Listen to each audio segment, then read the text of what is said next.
السلام علیکم ویورز، میں ہوں شاکر سولنگی۔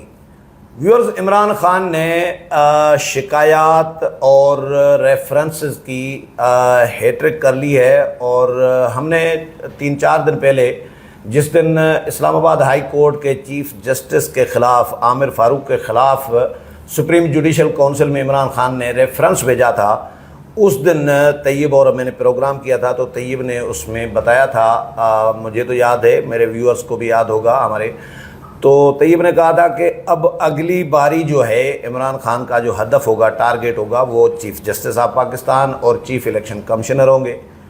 اور اس کے بعد ہم نے دیکھا کہ یہ 3-4 دن کے اندر چیف جسٹس آف پاکستان قاضی فائز عیسیٰ کے خلاف بھی خط لکھ دیا ججز کمیٹی کو کہ ان کو میرے کیسز نہ سننے دیں، اور میرے کیسز جس بینچ پہ لگیں ان میں قاضی کو شامل نہ کریں۔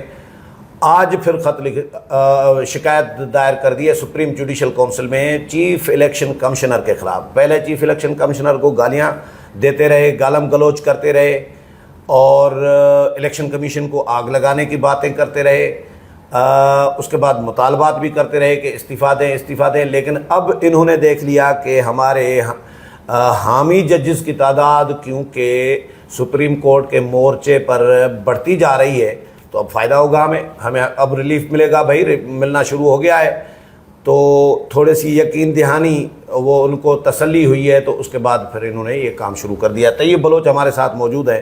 طیب، یہ بتائیں کہ آپ نے تو پہلے ہی بتا دیا تھا جی، یہ 4 دن پہلے شاید غالباً کہ چیف الیکشن کمشنر کو بھی ہٹ کرے گا اور قاضی صاحب کو بھی، اور وہ کر دیا آخرکار۔ بالکل۔ یہ ادا بیسیکلی صرف ان 3، ہم نے یہی کہا تھا کہ 3 بڑے جو آئینی ادارے ہیں اسلام آباد میں، ان کے بڑوں کے خلاف یہ جو ہے موو کرے گا، اور آپ کے سامنے ہے chief justice supreme court, chief justice Islamabad high court, اور اب چیف الیکشن کمشنر۔ تو یہ 3 عہدوں پہ اب یہ چاہتا ہے کہ وہ بندے یا وہ عہدیدار لگائے جائیں جو پروجیکٹ عمران کے حامی ہوں یا پروجیکٹ عمران کے تحت جن کی انڈکشن ہوئی ہو۔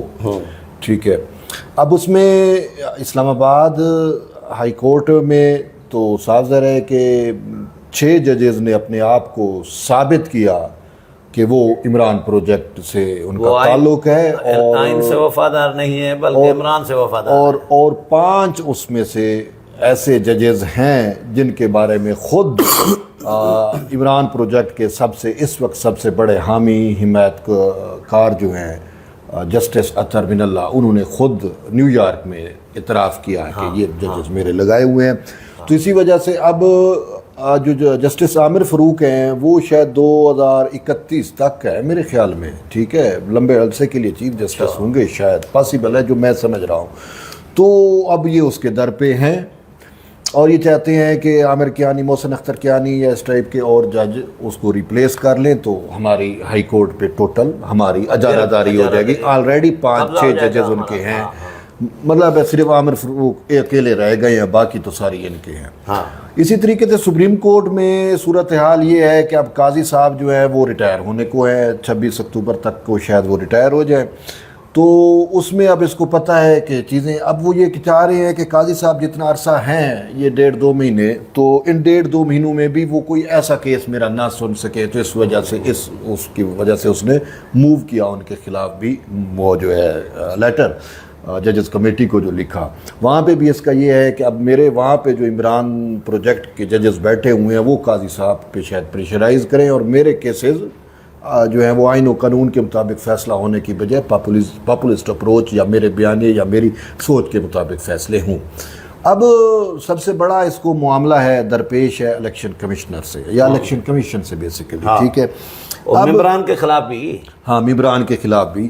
اب یہ چاہتا ہے کہ اب جب کہ یہ جو چیف الیکشن کمشنر ہے یہ اپوائنٹ کردہ اسی کے اپنے دور میں ہے، ٹھیک ہے، اور آپ کو پتہ ہے کہ جو چیف الیکشن کمشنر کو اپوائنٹ کیا جاتا ہے اس کا جو پروسیس ہوتا ہے اس میں وزیر اعظم اور شاید اپوزیشن لیڈر کا مشاورت ہوتا ہے، سارا کچھ ہوتا ہے، تو اس ٹائم اس نے ہی نام پرپوز کیے تھے، سارا کچھ۔ ایک بات امپارٹنٹ میں چیف الیکشن کمشنر کے بارے میں آپ کو بتاؤں، یہ بالکل کنفرم 100% میں اسے ہوائی فائر نہیں کر رہا.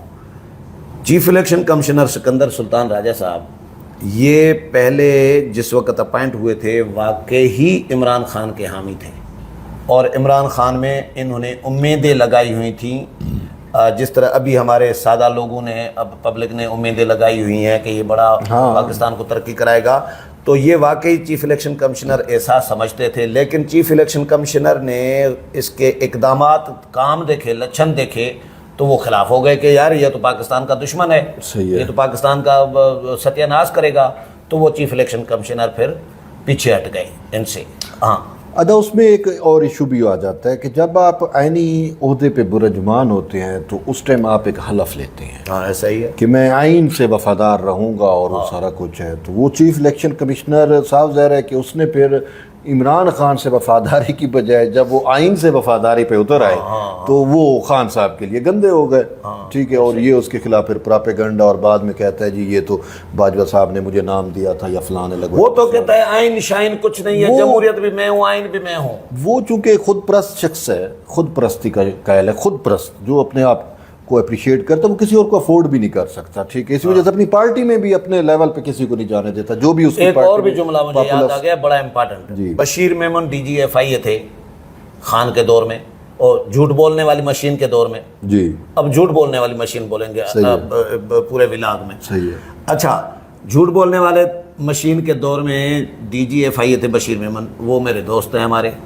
بشیر میمن نے یہ خود بتایا کہ یہ اعظم خان پرنسپل سیکرٹری تھے جھوٹ بولنے والی مشین کے, تو اعظم خان اور ان لوگوں کو یہ کہتے تھے اپنے اسٹاف کو کہ یار وہ محمد بن سلمان میرا دوست ہے. یہ جب وزیر اعظم تھے جھوٹ بولنے والی مشین, تو وہ وہاں پہ جو بھی بات کرتا ہے تو وہ قانون بن جاتا ہے, اس پہ عمل درآمد ہو جاتا ہے, کوئی اس کے آگے کوئی بول نہیں سکتا, کوئی اعتراض نہیں ہوتا ہے. تو ادھر میں بات کرتا ہوں تو کوئی سنتا ہی نہیں ہے. تو پھر ان کو سمجھاتے تھے کہ انوکھا لاڈلا کھلن کو مانگے چاندرے, بابا ادھر آئین ہے, جمہوریت ہے, ووٹ ہیں, عوام ہے, پبلک ہے, ادارے ہیں, ادھر سسٹم اپنا ہے, ادھر ون مین شو ہے, اور اس کے نظام اور ہمارے نظام میں فرق ہے تھوڑا سا. آپ نہیں ایسا ہو, بس محمد بن سلمان نہیں ہو سکتے آپ. وہ چونکہ بادشاہی ہے اس میں ان کا, تو یہ ان کی سوچ یہی ہے. اور یہ جو صدارتی نظام کے لیے ماحول جو 3.5 سال گرم رکھا تھا, یہ اس کی سوچ سر ٹوٹل آمرانہ سوچ ہے. یہ کسی کو برداشت نہیں کرتا, یہ خود پرست شخص ہے, اور اپنے آپ کے علاوہ اس کو اور کوئی چیز اچھی بھی نہیں لگتی. تو ایسے لوگ ہی تو بیسیکلی وہ جو جیسے ہٹلر تھا یا اس ٹائپ کی سوچ ہے اس کی. ٹھیک ہے, تو اب بات یہ ہے کہ جب آپ نے کہہ دیا کہ جھوٹی مشین ہے, جھوٹ والی مشین ہے, تو اس کے سارے یہ جو اس نے چیف الیکشن کمشنر کے خلاف موو کیا یہ بھی سب جھوٹ پہ مبنی ہے. ٹھیک ہے, کوئی اس میں ٹھوس بات آپ نے بھی پڑھی ہیں وہ چیزیں, وہ جو روز الزامات لگاتے ہیں انہی کے بیس کے اوپر یہ جی وہ جی اور روز جو جھوٹ بول رہے ہوتے ہیں, تو کوئی حقیقت اور کوئی وہ نہیں ہے. لیکن اس کو امید اس وجہ سے ہے کہ سپریم جوڈیشل کونسل کی حیت بھی اب تبدیل ہو جائے گی. ابھی نہیں تو شاید یہ ریفرنس پڑا رہے گا, تو شاید قاضی صاحب کے جانے کے بعد شاید اس کو ٹیک اوور کیا جائے, ٹیک اپ کیا جائے. اور اس کو یہ ہے کہ اب جب سپریم کورٹ بن مانگے مجھے انصاف دے سکتی ہے, تو صاف ظاہر ہے کہ وہ چاہے یہ ہوا میں ہی کیوں نہیں ہے. ٹھیک ہے نا, ایک اپلیکیشن پہ ہم نے موو کر دی ہے, تو اس پہ بھی شاید وہ ہٹ سکتا ہے. تو اس وجہ سے, اور دوسری سائڈ پہ یہ جو ہے اس اٹیمپٹ میں بھی ہے کہ کسی طریقے سے ہم الیکشن میں چلے جائیں. اور اس کو یہ پتہ ہے کہ اب یہی چیف الیکشن کمشنر ہوگا, یہی ممبران ہوں گے, تو پھر اس کی وہ ساری چیزیں جو ہیں اس کو یہ اپنے ٹارگٹس کو اچیو نہیں کر سکے گا. تو اس وجہ سے یہ چاہتا ہے کہ یہ چینج ہو جائیں. ٹھیک ہے نا, تو اسی وجہ سے اس نے یہ سارا کچھ کیا. اب چیف الیکشن کمشنر ایک ایسا عہدہ ہے جس کو کوئی نہیں ہٹا سکتا. ٹھیک ہے, ماس ویا سپریم جوڈیشل کونسل ریفرنس جب, اور سپریم جوڈیشل کونسل میں مضبوط چیزیں چاہیے ہوتی ہیں.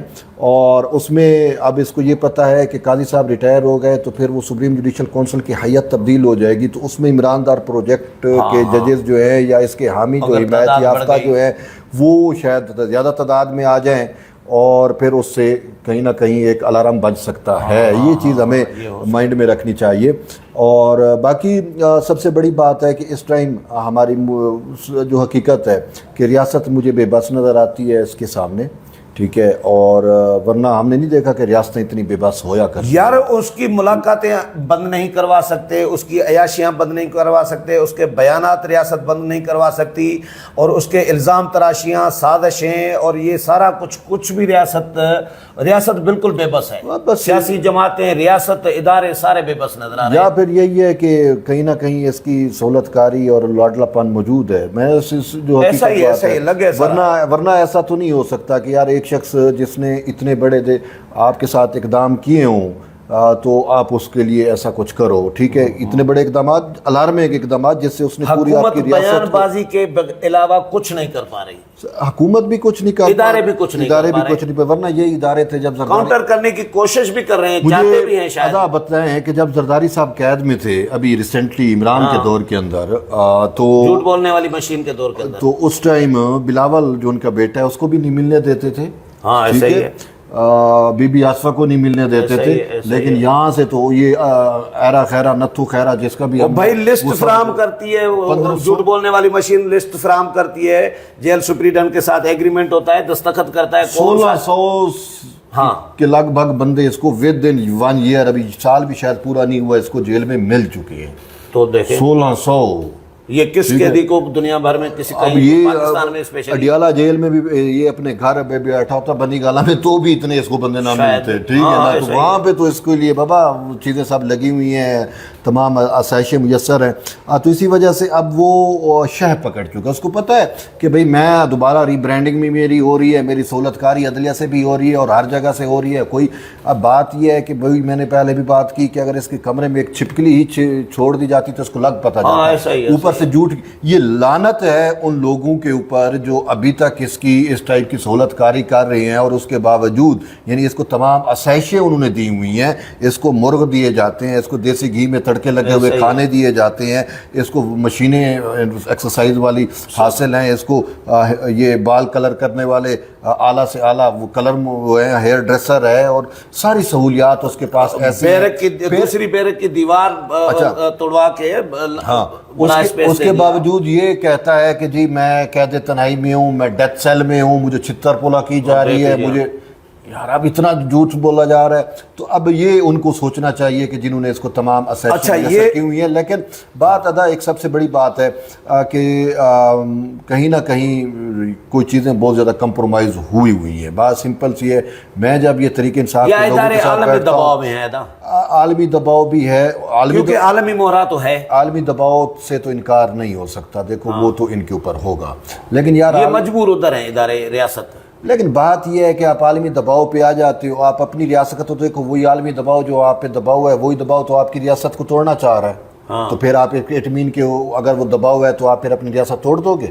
یار ایک بندے نے, کسی نے انکشاف کیا تھا, میں پڑھ رہا تھا نون لیگ کے کسی بندے نے, کہ یہ جھوٹ بولنے والی مشین اپنے دور میں ایٹمی اثاثے گروی رکھنے کے لیے بھی پیسے لیے تھے, وہ معاہدہ یہ کسی بھی حد تک جا سکتے ہیں, اور انہوں نے جانا بھی ہے. بات یہ ہے کہ یہ خان صاحب جو ہے یہ کوئی محب الوطن پاکستانی بھی میں ان کو نہیں مان سکتا, میں ان کو وہ بھی نہیں مان سکتا کہ یہ ریاست سے محبت کرنے والا شخص ہے. یہ خود پرست شخص ہے, اور یہ شخص لانچ کیا گیا ہے ریاست پاکستان کے خلاف. میں ایک بات اکثر کہتا ہوں, لوگ اس کو کنسپریسی تھیوری کہیں یا کچھ بھی کہیں, ایک بات ہے کہ اینگلو امریکن جیوز ایک جو ہے نا وہ بیسیکلی اس ٹائم دنیا میں اسی کا ہولڈ ہے. ٹھیک ہے, یعنی کہ اینگلوز کا مطلب برطانیہ. میں سمجھ رہا ہوں. ایک بات بتاؤں, یہ جو آپ بات کر رہے ہیں, یہ دیکھیں, یہ حکیم سعید لکھ کر گئے ہیں, یہ شورش کاشمیری لکھ کر گئے ہیں, یہ حمید نظامی صاحب, مجید نظامی صاحب لکھ کر گئے ہیں کہ بھائی عمران کو بنایا جائے گا. ڈاکٹر اسرار کہہ کے گئے ہیں کہ یہودی لابی کی طرف سے, اور پاکستان کو توڑنے کے لیے. تو وہ عملاً کام چل بھی رہا ہے, پھر بھی ہماری ریاست بے بس بنی ہوئی ہے, ادارے بے بس بنے ہوئے ہیں, اس کے عوام ہماری ساتھ. ریاست ادا اعلان کر دیتی ہے کہ خان کے خلاف یہ ہوگا وہ ہوگا, وہ اعلان کی حد تک رہتا ہے. آپ میں سب ٹی وی چینلز کو کہا تھا کہ جھوٹ بولنے والی مشین کا نام نہیں چلے گا, لیکن چل رہا ہے, وہ بھی چل رہا ہے. اور پھر اس کے علاوہ اس کا بیانیہ تو چل رہا ہے. دیکھیں اس ٹائم ریاست کچھ بھی کرتی ہے تو وہ دوسرے پہ وہ اکیلا ہے. وہی ہے، اور وہ سب کچھ اسی کا ہی چل رہا ہے، سب کچھ اسی کا ٹھیک ہے نا. تو اس کو پروموٹ کیا جا رہا ہے، اس کو ہر ممکن طریقے سے سہولت کاری کی جا رہی ہے. اور اس میں سمپل سی بات ہے کہ میں بتاؤں کہ ریاست مجبور ہے. وہ جو گولڈ سمتھ پروجیکٹ کی بات ہوتی ہے، جو اس کے سسرالی ہیں، ٹھیک ہے نا، انہوں نے جو ہے نا وہ صرف ان کے پاس پیسہ نہیں ہے، صرف پیسہ نہیں ہے، ان کے پاس سوشل میڈیا کی بھی پاور ہے، ان کے پاس مین سٹریم میڈیا کی بھی پاور ہے، ان کے پاس انٹرنیشنل لابسٹ بھی موجود ہیں، اور وہ امریکہ میں بھی سے لے کر برطانیہ، امریکہ، یورپ میں اس کی مکمل طور پہ سہولت کاری چل رہی ہے. اور یہ IMF تک کے وہ لوگ اپروچ کرتے ہیں، ورلڈ بینک تک کو وہ لوگ اپروچ کر سکتے ہیں. اور اس وجہ سے ریاست شاید ان کے انڈر پریشر ہو سکتی ہے. اسی وجہ سے وہ بریڈمن کون سا ہے جو کانگریس میں جو ایک دن پہلے وہ غزہ پہ بمباری کو جسٹیفائی کر رہا ہے نیتن یاہو کے ساتھ کھڑے ہو کے، اور ویری نیکسٹ ڈے وہ بیان دیتا ہے کہ پاکستان میں ہیومن رائٹس کی ویلیشن ہو رہی ہے. اور امریکن جو ایمبیسیڈر ہے وہ گائے بگائے جا کے اڈیالہ جیل کے اندر عمران خان کی جو ہے وہ خیریت دریافت کیا کرے اور ہمیں آگاہ رکھا کرے کہ وہ کیسی کیفیت میں ہے. ٹھیک ہے، تو یعنی کہ وہ جو یہودی ہے، زائونسٹ ہیں جو غزہ پہ، تو بیسیکلی یہ پورا پروجیکٹ وہی ہے. میں تو اس کو کہتا ہوں کہ یہ جو گریٹر اسرائیل کا پروجیکٹ ہے اس کی پراکسی ہے عمران خان پاکستان کے لیے. ٹھیک ہے، گریٹر اسرائیل تو پوری مسلم ورلڈ کو انہوں نے کاٹنا ہے نا اس کے لیے، تو اس میں پاکستان بھی شامل ہے. تو پاکستان میں ان کو براہ راست جو پراکسی ان کی ہے وہ خان صاحب ہیں. تو اسی وجہ سے شاید ریاست کے یار یہ بتائیں، ریاست PTA ان کے ٹویٹر اکاؤنٹس بند نہیں کر سکتی؟ کرنے کو وہ اگر بلاول بھٹو زرداری کو آصف زرداری سے نہیں ملنے دیتی ریاست، کرنے کو جو ہے وہ ادی فریال تال پر وہ کس طریقے سے گرفتار کیا گیا تھا، کرنے کو نواز شریف اور مریم نواز کے ساتھ کیا کچھ کیا گیا تھا، ٹھیک ہے نا، کرنے کو جو ہے وہ کیا نہیں کر سکتی. وہ اپنا ملا فضل الرحمان کے جو سابق CM تھے خیبر پختونخوا میں، دورانی صاحب، ان کی والدہ کے ساتھ کیا کچھ نہیں کیا گیا تھا. ٹھیک ہے نا. بات یہ ہے کہ اب دوسری سمت میں آپ دیکھیں تو اس کے ساتھ تو کچھ بھی نہیں وہ کر پا رہے، صرف اڈیالہ جیل میں رکھا ہوا ہے وہ آپ اور مجھ لوگوں کو جیسے لوگوں کو بیوقوف بنانے کے لیے کہ بھئی وہ اڈیالہ جیل میں پڑا ہوا ہے. اڈیالہ جیل میں جانے سے تو وہ مزید ہیرو بنایا گیا، اس کو ری بریڈنگ کی جا رہی ہے. مجھے یاد آ رہا ہے ایک جملہ انڈین کسی جرنلسٹ کا، کسی ولاگر کا، جی وہ فیس بک پہ تھا یا یوٹیوب پہ تھا، وہ مودی کے لیے کہہ رہا تھا کہ مودی جی اتنے بڑے جھوٹے ہیں، اتنے بڑے جھوٹے ہیں، اتنے بڑے جھوٹے ہیں کہ شیطان بھی اگر کہیں سے گزرے اور مودی جی سامنے آئے نا تو وہ سائڈ کر جائیں گے اور جھک کر مودی جی کو سلام کریں گے کہ استاد جی سلام. ہاں، تو یہ جھوٹ بولنے والی ہماری جو مشین ہے عمران خان، یہ بھی اسی طرح ہی ہے سین. یار سارا PTI، پوری PTI جھوٹ. بیسیکلی ویسے یہ شیطانوں کے، تو بس میں تو کہوں گا یہ شیطانوں کے پیروکار ہیں. بیسیکلی یہ جو زائونسٹ رجیم ہے جس سے یہ فتنہ ہے، ظاہر ہے، جس سے یہ تعلق رکھتے ہیں، تو وہاں پہ باقاعدہ شیطان کی پوجا کی جاتی ہے. یہاں پہ آپ دیکھیں اس کی چیزوں کو، یہاں پہ وہ اسلامک، اللہ معاف کرے، یہ اسلامی کارڈ کھیل کے یا مذہب کارڈ کھیل کے مذہبی اشعار اس کی کتنی اس نے توہین کی کئی مواقع پہ. تو اس وجہ سے یہ ان کی اس نے اپنی سول، روح گروی رکھائی ہوئی ہے وہاں پہ. یہ مجھے پتہ ہے نا، آپ ان چیزوں کو بڑے ڈیٹیل میں جائیں تو یہ جو پوری رجیم ہے یا جو گلوبلسٹ چیزیں ہوتی ہیں، خاص کر زائونسٹ، تو وہ شیطان ہے، اس کی پوجا کرتے ہیں اور وہاں پہ اپنی سول گروی رکھا کے آتے ہیں. تو اس وجہ سے وہ جتنے بھی ان کے پیروکار ہیں، اور اس ٹائم وہ ورلڈ میں بڑی جگہوں پہ وہ پوائنٹ ہوتے ہیں صاحب ذرا شیطانی، تو وہ پھر اس کو سپورٹ کرتے ہیں. تو اس وجہ سے ریاست نہ چاہ کر بھی اس کے خلاف کچھ نہیں کر پاتی. چلیں، بہت شکریہ طیب بلوچ. دیکھتے ہیں کہ سپریم کورٹ میں کیا ہوتا ہے. چیف الیکشن کمشنر اور چیف جسٹس آف پاکستان اور چیف جسٹس آف اسلام آباد ہائی کورٹ کے حوالے سے. ویورز، پروگرام آپ نے سنا طیب کے ساتھ، امید ہے پسند آیا ہوگا. اگلے پروگرام میں پھر ملاقات ہوگی، تب تک اجازت چاہتا ہوں. اللہ حافظ.